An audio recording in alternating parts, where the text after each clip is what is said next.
Mes del año le muestra al dólar versus el guaraní en una etapa de estabilización. El tipo de cambio está fluctuando entre 6.430, 6.460.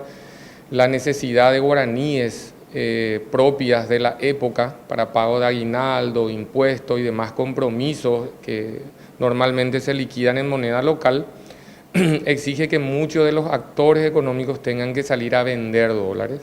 Eso quitó mucha presión en comparación a lo que veníamos teniendo durante todo el 2019, que fue prácticamente pura demanda versus el Banco Central que salía a poner un poco el contrapeso. Esto llevó al par dólar guaraní a niveles de 6.500 en algún momento, pero entrando en diciembre eso se estabilizó y hoy vemos que el tipo de cambio estaría cerrando en torno a los 6.440, 6.430 más o menos, en un nivel de devaluación cercano al 8,20%, ¿verdad? Esa es un poco la realidad hoy que tenemos del tipo de cambio dólar guaraní. Normalmente cuando los spreads, o sea, en este caso el margen entre la compra y la venta es muy reducido, significa que los volúmenes operados son mínimos.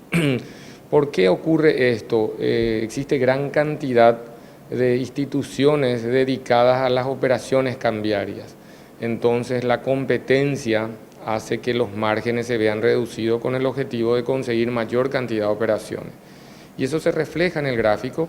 La punta compradora o el margen comprador versus el margen vendedor son pero muy reducidos. Entonces muestra a las claras que el mes de diciembre ya es un mes prácticamente con volúmenes bajos, que no afectan ya el comportamiento del tipo de cambio. El tipo de cambio en Paraguay tiene varias aristas o varios condimentos que influyen en el mismo. El primero, que está dado por el primer trimestre o cuatrimestre, es el comportamiento de exportación de granos.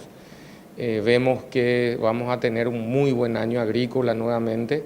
Entonces el volumen que va a ingresar por exportación va a ser significativo, y eso va a hacer que tengamos ya de entrada un año con oferta de dólares.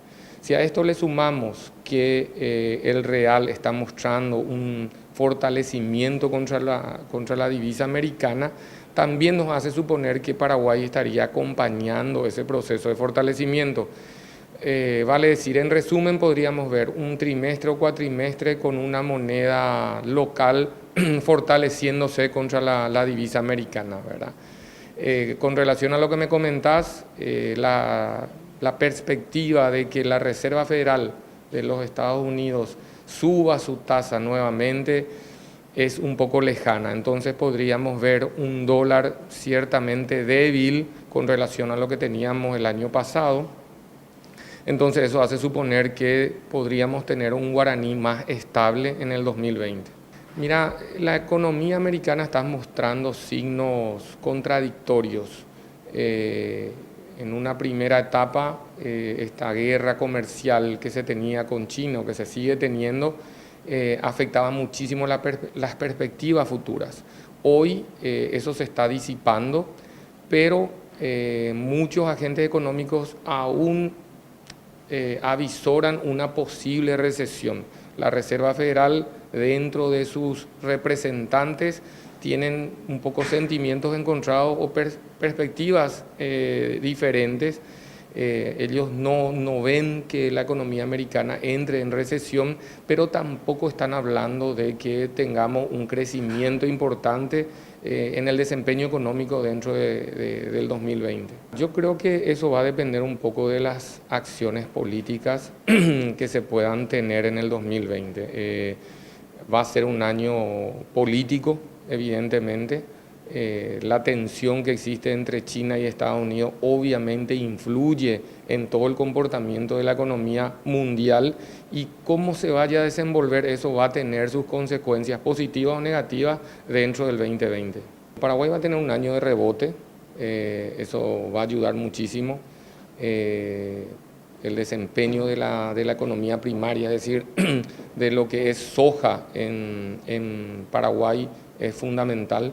Entonces, teniendo un buen año agrícola, teniendo al real o la economía brasileña con un desenvolvimiento medianamente positivo y un dólar no tan fortalecido nos va a significar una ayuda importante para lo que va a ser el 2020.